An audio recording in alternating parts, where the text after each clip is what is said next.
17-year-old Gyunel Dadasheva was a bright, kind-hearted soul who lived by a simple rule. She judged others by her own character. She was open, trusting, and saw no reason to hide her modest savings. When a new friend she'd known for only a few months asked for help, she didn't hesitate. Tragically, her kindness would become her undoing.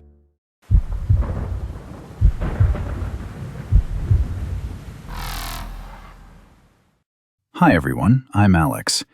If you're drawn to stories of mystery and true crime, hit that subscribe button and ring the bell so you never miss an episode. Now, let's get into today's case.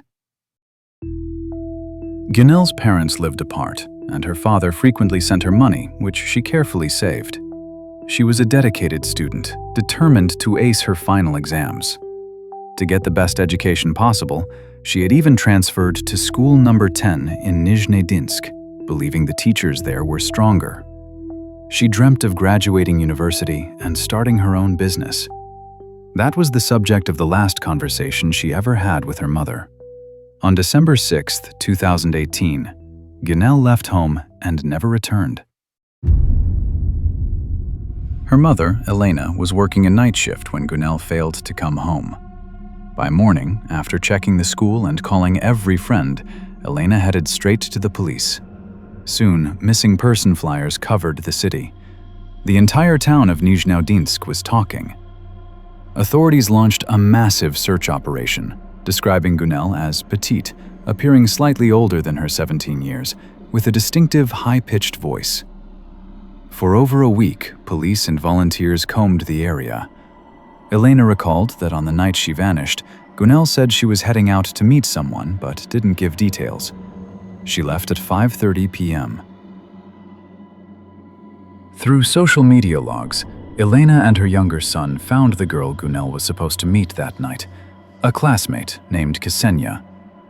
But Ksenia was evasive. She refused to meet with the family, which immediately raised red flags. When investigators stepped in, they noticed Ksenia's behavior was off, but she remained silent at first. Eventually, she cracked, naming a male classmate Gyunel had gone to see. Her kindness would become her undoing. Gyunel's father's remittances hadn't gone unnoticed.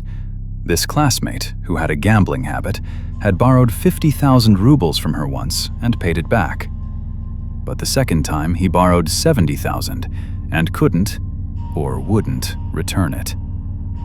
When Gyunel began asking for her money, the 11th grader decided on a cold-blooded solution. He would kill her. He enlisted a 15-year-old accomplice.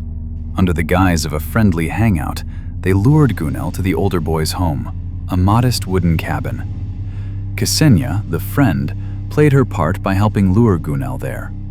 The attack was swift and brutal. The first knife blow pierced through Gyunel's heavy winter coat, her fur collar, and a thick scarf, striking her neck and spine. She died almost instantly. The boys hid her body in the crawl space beneath the floor. When the killer's mother returned home, she saw bloodstains and stained clothes. The boys lied, claiming they'd been in a fight and slipped away. But the truth didn't stay buried for long. When the son finally confessed to his mother, she didn't call the police. Instead, she helped him cover it up. Her kindness would become her undoing. In a shocking display of depravity, they dragged Gyunel's body from the crawl space, stripped her of her clothes, which they burned in the wood-burning stove, and even took her gold jewelry. The mother, knowing her son was a murderer, didn't hesitate to pocket the victim's earrings and chain. They then dumped the body near a local island, hoping the spring floods would wash away the evidence forever. The justice system's response left Elena and the community in shock. The older boy was sentenced to just 7 years, the younger to 6. Despite charges of murder and making death threats against Ksenia, the sentences were remarkably light. Even more chilling were the psychiatric evaluations.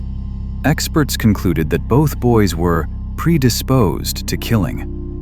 The older boy reportedly felt no remorse at all. Most hauntingly, Investigators recovered surveillance footage where, through lip reading, they deciphered a conversation between the two.